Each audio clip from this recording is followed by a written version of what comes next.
अभी recently I was going through एक company, तो उसका रिजल्ट मैंने देखा अभी रिसेंट, अभी शायद कल ही उसका कंपनी का रिजल्ट आया। तो रिजल्ट को रीड करते करते जस्ट मैं उसको और एक्सप्लोर करने लगा, तो मुझे एक चीज़ बड़ी ही इंटरेस्टिंग लगी उसके अंदर में। सबसे इंटरेस्टिंग चीज़ जो मुझे इसके अंदर में देखने को मिली वो ये थी कि उसके अंदर में जो पब्लिक की शेयर होल्डिंग है, जनरल पब्लिक की, वो 1.3% के आसपास में है। वो 1.3% के अंदर से म्यूचुअल फंड वाले उस पब्लिक से भी खरीद रहे हैं कि भाई नहीं, इतनी भी ज़्यादा है तेरे पास, वो भी दे हमें वापस। एंड आई वाज एस्टोनिश्ड कि भाई ऐसा क्या चल रहा है इस कंपनी के अंदर, ऐसा म्यूचुअल फंड्स को, एफआई को, डीआई को क्या दिख रहा है इसके अंदर में। और भी रिसेंटली लिस्टेड कंपनी है। तो इस कंपनी का जो नाम देखने को मिला यहाँ पर, दैट इज अमागी, राइट, अमागी मीडिया।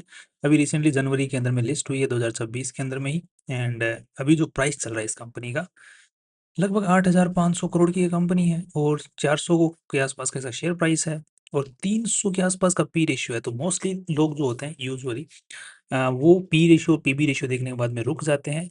हमें यूजुअली जब किसी कोई कंपनी में पसंद आती है तो हमें रुकना वहाँ चाहिए कि कंपनी में इम्प्रूवमेंट होना बंद हो गया है क्या, या फिर इम्प्रूवमेंट की गुंजाइश नहीं है क्या। अगर वैसी कोई कंपनी मिलती है तो हमें एनालिसिस करना बंद कर देना चाहिए। बट एक्चुअली इस कंपनी में जब देखने को मिला तो ये कंपनी नेगेटिव रिजल्ट जारी कर रही है। ईयरली बेसिस पे हम लोग चेक करते हैं तो यहाँ पे देखने को मिल रहा है कि नेगेटिव नेगेटिव नेगेटिव नेगेटिव, और रिसेंटली अभी पॉजिटिव हुई है। Now this was the really good point. अब यहाँ पे क्या हो रहा है, हमें जो दूसरी चीज़ों मेरे को देखने को मिली, दैट वाज दिस वन। ये देखने को आपकी कंपनी का जो रेवेन्यू है, हर साल अगर आप लोग चेक करने की कोशिश करते हो तो हर 2 साल में डबल हो रहा है। That is very good point. हर 2 साल में अगर रेवेन्यू डबल हो रहा है तो एक्सपेंस भी डबल हो रहा होगा। बट नहीं, एक्सपेंस जो है, अब अगर ध्यान दोगे तो एक्सपेंस लगभग 50% से इंक्रीज़ हो रहा है। नॉर्मल ऑन एन एवरेज हम लोग मान के चलते हैं, एक्सपेंस बेस इसका 50% से भी इंक्रीज होगा नहीं फ्यूचर के अंदर, जिसका मैं आप पॉइंट बताता हूँ। क्योंकि कंपनी करती क्या है, काम को समझने के बाद में आपको लगेगा कि यार एक्सपेंस 50% से तो इंक्रीज नहीं होना चाहिए इसका। बिकॉज कंपनी किस सेक्टर में काम करती है, कंपनी स्ट्रीमिंग के सेक्टर में काम करती है, मीडिया सेक्टर में काम करती है। अब जो न्यूज चैनल वाले होते हैं, या फिर जो ये जो शोज़ वगैरह बनाते हैं, या फिर कोई जो मूवीज़ फॉर ब्रॉडकास्ट करते हैं, चैनल वाले होते हैं बेसिकली आप बोल दो। और आने वाले टाइम के अंदर में जो सोशल मीडिया चैनल वाले भी होते हैं, तो जिनको भी सोशल मीडिया पे कंटेंट बना के डालना होता है, उनको ये कैटर करती है। खुद कंटेंट नहीं बनाती, ये उनको एक प्लेटफ़ॉर्म प्रोवाइड करती है। अब बहुत सारे जो जो कंटेंट जो बनाने वाले जो मीडिया हाउसेस होते हैं, या फिर जो दूसरे हाउसेस होते हैं, उनको सबसे बड़ी प्रॉब्लम होती है डिस्ट्रीब्यूशन, कि उसको फैलाएं कैसे, उसको जनता तक पहुंचाएं कैसे। अब यूजुअली आज के दिन जो जनता है वो बटी हुई है। अब पहले तो क्या था, टीवी देखेंगे तो टीवी के ऊपर में चैनल बन गया तो ठीक है भाई, उसके ऊपर ब्रॉडकास्ट करना है। अभी क्या है, सोशल मीडिया पे हज़ार जगह हैं, राइट। यूट्यूब है, फेसबुक है, इंस्टाग्राम है, और हर जगह पे लाइव हैं, और एप्पल टीवी है, वो टीवी है, हज़ार, राइट। तो हर जो चैनल है, हर जो प्लेटफ़ॉर्म है, उनकी अलग रिक्वायरमेंट्स हैं। तो जो मीडिया हाउस है वो क्या करे, उसको अलग से एक पूरा एक डिपार्टमेंट हायर करना पड़ेगा ये चीज़ों को सँभालने के लिए। तो वो जो डिपार्टमेंट इनको हायर ना करना पड़े, उसकी जगह एक कंपनी खड़ी हो जाती है कि आप एक काम करो, आप सिर्फ़ हमारे यहाँ पर अपना जो जो आप भी जो भी कंटेंट बना रहे हो उसको अपलोड करो, और इसको यहाँ पे हमारे यहाँ मैनेज करो। हम बाकी सारी जगहों के ऊपर में हम डिस्ट्रीब्यूट कर देंगे आपकी जगह, आपके बिहाफ पे। अब कितना आसान हो गया, क्योंकि अब जो कंटेंट क्रिएटर है उसके लिए सिर्फ एक ही काम बचा है कि that is to create a good content, और एक आई कैचिंग कंटेंट, क्योंकि बाकी सारा काम तो ये कंपनी संभाल ले रही है। दूसरा जो काम होता है कि एडवर्टाइजमेंट। अब एडवर्टाइजमेंट को भी ये मोस्टली ये कंपनी संभाल लेगी, बिकॉज़ इनका जो प्लेटफ़ॉर्म है वो जो एआई है, एआई के साथ में लिंक्ड है, और एआई के साथ में अब आज के दिन की अभी जो पब्लिक है पर्टिकुलरली, आने वाले टाइम में मैं जितना मुझे सुनने में आ रहा है कि कस्टमाइज़्ड ऐड दिखाए जाएँगे। अब जैसे यूट्यूब है उसके ऊपर में आपको कस्टमाइज़्ड ऐड दिखाए जाते हैं। इसी तरीके से ये जो मीडिया पार्टनर्स होने वाले हैं, ये भी कस्टमाइज़्ड एड्स अपनी तरफ से दिखाने वाले हैं, हर चैनल और हर जो यूज़र है उसके हिसाब से। दूसरा, जो सीन में जो कंटेंट आ रहा है, और वो जो सीन है उसके अंदर में बहुत ही आई कैचिंग कंटेंट है, मान के चलो ड्रेस है एक्टर की, एक्ट्रेस की, या फिर वहाँ कॉफ़ी शॉप में कुछ पड़ा हुआ है, तो उस कंटेंट से रिलेटेड जो है एक ऐड दिखाएँगे, तो ये कस्टमाइज़्ड ऐड हो गए। तो ये ऐड अपॉर्च्युनिटी भी कंपनी के लिए आसान हो जाती है कि अब उनको ज़्यादा ऐड रेवेन्यू देखने को मिलेगा, जो कंटेंट प्रोवाइडर है उनको भी, और इस कंपनी को भी, बिकॉज़ इनके प्लेटफ़ॉर्म के थ्रू चलेगा, राइट? थर्ड थिंग इज़ कि ये जो पूरा का पूरा जो सिस्टम जो अपना बना के बैठे हुए हैं, अपना जो प्लेटफ़ॉर्म ये प्रोवाइड कर रहे हैं, ये क्लाउड बेस्ड है। तो उनको कोई अलग से सर्वर्स वगैरह का जो मीडिया वाले हैं, उनको रखने की ज़रूरत नहीं है। उनको एक प्लेटफ़ॉर्म प्रोवाइड कर दिया जाता है, जो कि सर्वर के ऊपर में इनको सिर्फ़ वहाँ पे कंटेंट बना के अपलोड करना है, उसके बाद में वो सँभाल लेती है कंपनी। So it's so स्ट्रीमलाइन्ड। और जो जो जितनी भी कंपनियाँ हैं, जो कि मीडिया हाउसेज़ में काम करती हैं, उनके लिए बहुत ही बड़ा हेडेक कम कर देती है ये कंपनी। वो भी एआई के साथ में लिंक्ड है, तो आने वाले टाइम के अंदर में जिस जो भी इम्प्रूवमेंट्स होने वाले हैं वो कंपनी संभाल लेगी, तो मीडिया हाउसेस के हेडेक वो भी खत्म हो गया। तो इसका जो अपॉर्चुनिटी है, जिस क्लाइंट बेस की तरफ में ये जा सकता है, जितना रेवेन्यू कंपनी कमा सकती है, वो इन सबको दिख रहा है। किसको? एफआईआई, डीआईआई, इन सबको।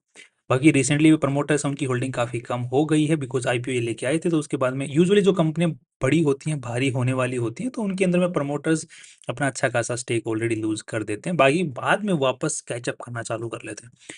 इसके अंदर में अगर आप लोग चेक करोगे, यहाँ पे देखने वाला पब्लिक की फॉर्म के अंदर देखने को मिल रहा है कि 5.63 है, बट एक्चुअली देखोगे जनरल पब्लिक के पास में इसमें 5.63 में से 4.30 कम कर दो, और ये मार्च 2026 का रिजल्ट है, मतलब जो डेटा है। अब यहाँ पे रिसेंट में अगर आप चेक करने की कोशिश करोगे, तो यहाँ पे जैसे आईसीआईसीआई प्रू का आप लोग चेक करने की कोशिश करोगे, तो पिछले मार्च के अंदर में जितने इनके पास में शेयर्स थे, उसके मुकाबले इन्होंने डबल शेयर्स, मतलब और शेयर्स खरीद लिए पब्लिक से कि भाई क्या करोगे, 1.3% भी is enough for you, is more than enough for you, so give me some more. यहाँ पर देखने को मिल रहा है ये वाली जो कंपनी है, ये खुद और खरीद रही है, जैसे पीजीआईएम स्मॉल कैप वाली। आदित्य बिरला ने तो अभी रिसेंट में इसके शेयर्स उठाए हैं। और ये अपने जो पूरा इनका फंड है, जैसे पीजीएमआई स्मॉल कैप वाला जो फंड है, रेगुलर फंड, इसका 1.69% सिर्फ इसी एक कंपनी के अंदर, पूरे फंड का इसमें एक कंपनी में इन्होंने लगा रखा है। Motilal Oswal innovation opportunity fund है, इसने तो 3.5% इसी एक कंपनी में लगा रखे हैं। That's huge amount, right? पूरे फंड का, इनके पास तो पूरा म्यूचुअल फंड का जितना एयूएम है उसका 3.5%। It's big amount, right? इसी तरीके से बहुत सारी कंपनियों ने यहाँ पर जो है इन्वेस्टमेंट कर रखा है। नाउ अब यहाँ पे थोड़ा सा हम नंबर्स को प्रिडिक्ट करने की कोशिश कर लेते हैं कि सच, सो दैट कि we can have a clear understanding. ये तो हो गया कि जो म्यूचुअल फंड्स क्या कर रहे हैं, कंपनी क्या काम करती है। यहाँ पर अब थोड़ा सा प्रिडिक्शन करने से पहले एक चीज और पे ध्यान आपको लेके जाना चाहूंगा, that is over this place, that is the expenses sector. Usually इस टाइप की जो कंपनियां होती हैं, उनके वो एक बार क्रिएशन में, प्लेटफॉर्म क्रिएशन में बहुत ज़्यादा एक्सपेंस क्रिएट होता है, मतलब लगता है। उसके बाद में सिर्फ उनको प्लेटफॉर्म को मेंटेन रखना है, और बाद में जो प्लेटफ़ॉर्म है वो लाइव रहे, उसके लिए एक फ़िक्स्ड फ़ीस होती है, वो जिनको पे करती रहनी पड़ती है। बाकी जितना भी रेवेन्यू अपवर्ड आता है, मतलब जितने क्लाइंट्स को ऑनबोर्ड करने कर सकते हैं, उतना करें, जो उतना ही रेवेन्यू आता रहता है। और एड्स को कितना मैनेज कर सकते हैं, एड रेवेन्यू कितना कमा सकते हैं, उनका इनके ऊपर में डिपेंड करता है। तो इनका जो रेवेन्यू है, ग्रोथ, वो ह्यूज है, कॉस्टिंग वो लिमिटेड है, जिसकी वजह से जितना रेवेन्यू और कॉस्टिंग के बीच में गैप बढ़ेगा, उतना इनका ऑपरेटिंग प्रॉफिट बढ़ेगा, उतना ही नेट प्रॉफिट बढ़ेगा। तो ये मोस्टली इन कंपनियों को, म्यूचुअल फंड वालों को दिख रहा है। अब यहाँ पे एक चीज़ थोड़ा-सा अगर प्रेडिक्शन करने की कोशिश करते हैं, अगले 2 साल के अंदर में कंपनी का स्टॉक प्राइस कहाँ पे जा सकता है, तो लेट्स सी कि यहाँ पर देखने को मिल रहा है कि कंपनी का हर 2 साल के अंदर में डबल हुआ है, तो अगले 2 साल के अंदर में कंपनी का शेयर प्राइस 2000 के आसपास में जाएगा। और जो एक्सपेंस है वो लगभग यहाँ पर 3 साल के अंदर में भी डबल नहीं हुआ है, राइट? तो अगर मान के चल लेते हैं कि लेट्स से कि इनका जो एक्सपेंस है वो लगभग यहाँ से 50% और बढ़ जाएगा। लेट्स से 40% तो बढ़ ही जाएगा आराम से। Let's take it a conservative number. तो दोस्तों, तो यहाँ पे लगभग ऑपरेटिंग प्रॉफिट निकल के आएगा 600 करोड़। उसके बाद में अदर इनकम भी निकल के आती है, टैक्स भी निकालना है भी उसमें से, डेप्रिसिएशन भी कॉस्ट निकालनी है, और इंटरेस्ट भी कॉस्ट भी निकालनी है। तो ये कंपनी जो मुझे मैनेजमेंट लग रहा है कि ये ज़्यादातर जो फेवर में नहीं है, जो लोन है उसकी। बट लेट्स से कि अगर एक नंबर ले लेते हैं, ताकि हम लोग एक नंबर पे पहुंच सकें। सो लेट्स टेक इट कि 30% वो यहाँ पर लूज कर देते हैं in the form of tax, interest, depreciation, और अदर इनकम को भी हम उसमें भी इंक्लूड कर देते हैं। तो 30% चला जाता है, तो हमारे पास में 600 का कितना बचता है? Let's take it like 400 crore के आसपास में बचता है, बिकॉज हमने 33% दे दिया इन सब नंबर्स को। 400 करोड़, और आज के दिन जो वैल्यू चल रही है कंपनी की, that is around 8000 crore. Now if you will see, अगर 400 नेट प्रॉफिट करती है अगले 2 साल के अंदर, तो पी रेशियो पता है कहाँ आ जाएगा? 20 पे, 20 के पी रेशियो पे आ जाएगा, राइट? अगर उसको और 2 साल आगे अगर फॉरवर्ड कर दो आप उस चीज को, दैट मीन्स 4 साल के ऊपर में, तो रेवेन्यू पहुंच जाता है 4000 करोड़, और कॉस्टिंग जो है वो पहुंच जाती है लगभग 2200 के आसपास में। और हम उसमें उसमें अगर इंटरेस्ट, डेप्रिसिएशन और टैक्स वगैरह डिडक्ट कर भी देते हैं, तो जो नेट प्रॉफिट पहुंच जाते हैं वो लगभग, लेट्स सी, 1200-1300 करोड़, या जो कि पी रेशियो को और नीचे रिड्यूस कर देते हैं लगभग 6-7 के आसपास में, जो कि बहुत लुक्रेटिव बना देता है इस कंपनी को, बिकॉज जो कॉस्टिंग है वो बहुत स्टेबलाइज हो रही है, वो लिमिटेड जाएगी, बट रेवेन्यू का एक्सपोनेंशियल ग्रोथ यहाँ पर देखने को मिल सकता है। No secondly, this is the P ratio के हिसाब से जो ग्रोथ आ सकती है, वो है दूसरा पीबी रेशियो वाइज, बिकॉज आज के दिन 5 गुना ऊपर चल रही है जो इसकी बुक वैल्यू है उसके हिसाब से। तो जैसे भी हमने प्रिडिक्शन के जो नंबर्स लिए अगर उसी हिसाब से कंपनी परफॉर्म करती है तो कंपनी के जो नेट प्रॉफिट्स हैं वो हम लोग यूजुअली 1200 करोड़ तक 4 साल के बाद में हमने प्रिडिक्शन निकाला है। तो उस हिसाब से अगर हम लोग एवरेज निकाल के लेके चलते हैं 4 साल के, तो लगभग 600 का पर ईयर के आसपास में आता है ऑन एन एवरेज, जिसके हिसाब से अगर देखा जाए 2400 करोड़ और यहाँ पर 1500 करोड़ के आसपास में ऑलरेडी कंपनी के पास में पड़ा हुआ है, तो 2400, 2500, 1500, 4000 के आसपास में, जो कि पीबी रेशियो 2 पे चली जाती है with in 4 years. Now that's lucrative. तो ये जो इम्प्रूवमेंट है उसकी वजह से ये कंपनी लुक्रेटिव बन जाती है, जिसको हम बोलते हैं future opportunity revenue, opportunistic revenue.